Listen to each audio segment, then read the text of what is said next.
Alléluia.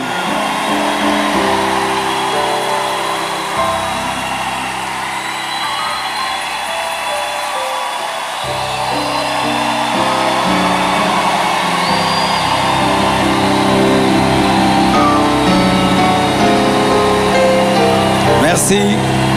Prenez place, s'il vous plaît. Alors, vous remarquez la présence de quelqu'un à côté de moi.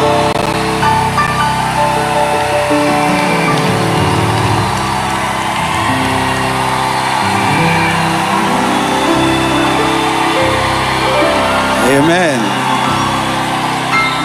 Est-ce que je peux maintenant parler? Amen. Alors, beaucoup de gens posent la question, elle est d'où, elle est d'où, elle est qui? Elle est malienne, elle a aussi des origines libanaises, donc c'est un mélange comme moi aussi. Alors, j'ai quelque chose à vous dire. Alors, pour ne pas aller de travers, j'ai préféré écrire afin d'être concis et d'être clair, parce que il est bon vraiment que je vous raconte comment on s'est rencontrés. Amen. Hein?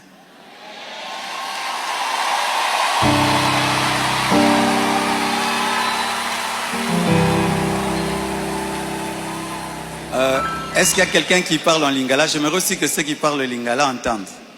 Qui interprète bien le lingala et qui est bien habillé?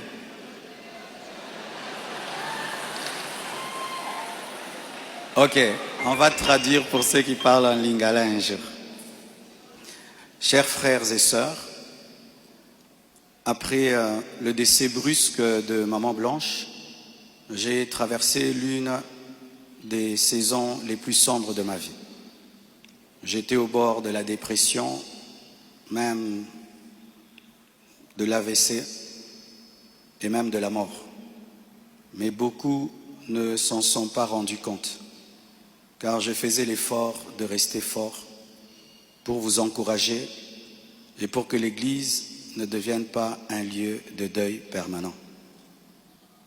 La solitude, les nombreux questionnements, la douleur de mes enfants, l'innocence de mon bébé, le poids du ministère, la gestion de mes affaires, de ma maison et même de moi-même, tout cela pesait terriblement sur mes épaules. Il m'arrivait de sécher mes larmes avant de prêcher et de pleurer dans mon bureau après avoir prêché. Dans cette épreuve, le pasteur Ézéchiel Moulumba, un ami d'enfance et fils du même père spirituel, me parla un jour de sa fille Esther. Mais je lui répondis que je n'avais ni la force ni la tête à cela. J'avais même demandé à Dieu le don du célibat dans l'espoir de ne plus jamais ressentir le besoin de me marier. Mais Dieu ne répondit pas à cette prière. À plusieurs reprises, par l'intermédiaire des prophètes, des songes et des convictions personnelles, le Seigneur me fit comprendre qu'il voulait que je continue ma route et que je refasse ma vie avec quelqu'un d'autre, et qu'il était dangereux pour moi de rester longtemps dans le veuvage, car un plan maléfique se tramait contre ma vie, mon ministère, ma famille et l'Église. Je me souviens d'une vision particulièrement marquante. J'étais dans une chambre encerclée de très longs serpents aux couleurs magnifiques. Ils faisaient semblant de dormir, attendant que je marche sur l'un d'eux pour m'attaquer. Leur venin était aussi mortel que la beauté de leur couleur. Un seul carré d'1 mètre sur 1 mètre me servait de refuge. La pièce avait une unique fenêtre qui ne pouvait s'ouvrir que de l'extérieur. Et je voyais une servante de Dieu venir ouvrir la fenêtre afin que je puisse m'échapper. Dans cette agonie intérieure, le Seigneur me poussa à recontacter le prophète Ézéchiel, qui me donna le numéro d'Esther. Mais au début, elle ne répondait pas. J'en fis part au prophète qui lui transmit alors mon propre numéro. La première chose que je lui avais demandé, c'était de prier pour moi. Ensuite, nous avons commencé à échanger. Je lui ouvrais mon cœur, elle m'écoutait, me soutenait, priait avec moi, tout en continuant à remplir fidèlement ses responsabilités au travail parce qu'elle était une responsable là où elle travaillait. Et à l'église, elle était plutôt photographe, caméraman, modératrice, prédicatrice. Elle était diaconesse et elle était consacrée pasteur. Et elle continue à remplir fidèlement ses responsabilités au travail à l'église, même très tard la nuit quand j'avais des insomnies et malgré le décalage horaire de 5 et 6 heures.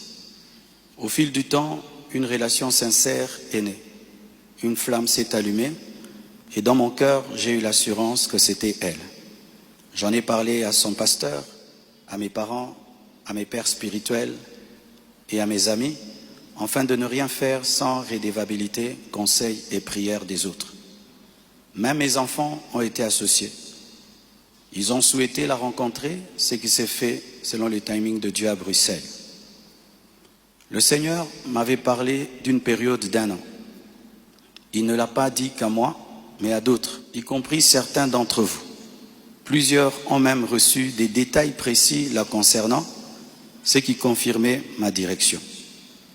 C'est pourquoi le mariage a été célébré le mercredi 23 juillet en Belgique.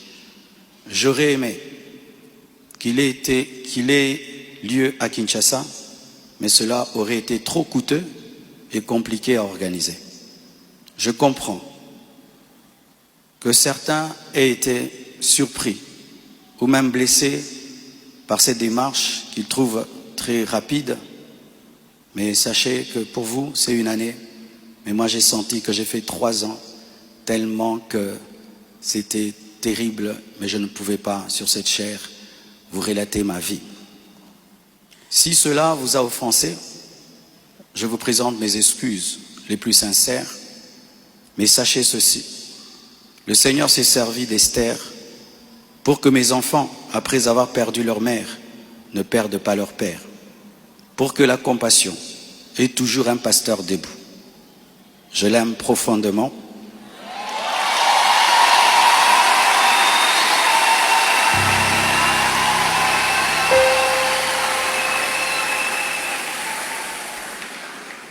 Je l'aime profondément.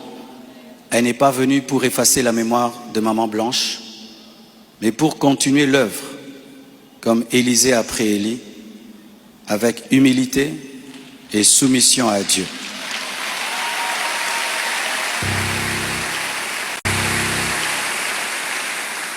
Priez pour elle, elle est étrangère, c'est sa première fois d'être au Congo. Elle a eu le baptême de 4 heures du temps d'embouteillage. Et aujourd'hui, Dieu a fait grâce, il fait froid. Je lui ai dit, tu sens le froid quand même?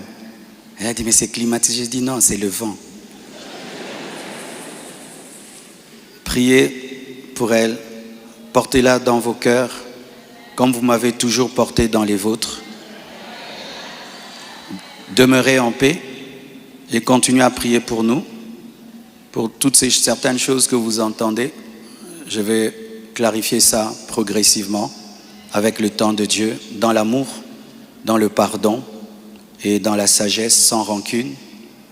Et merci de tout cœur et que Dieu vous bénisse abondamment.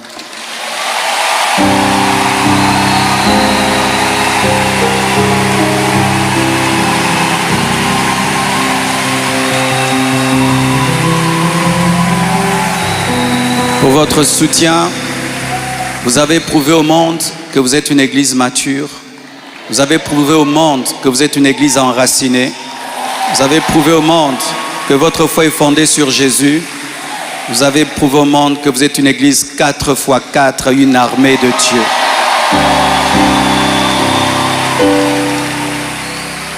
Des fois, j'ai dit à Dieu, tu as beaucoup de serviteurs, pourquoi tout ça c'est moi?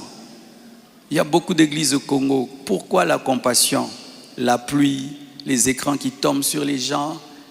Mais nous avons une grande destinée. Un jour, nous comprendrons pourquoi tout ça. Alléluia. Aujourd'hui, nous voulons que vous puissiez prier pour nous. On a prié pour nous à Bruxelles, mais votre prière me manquait.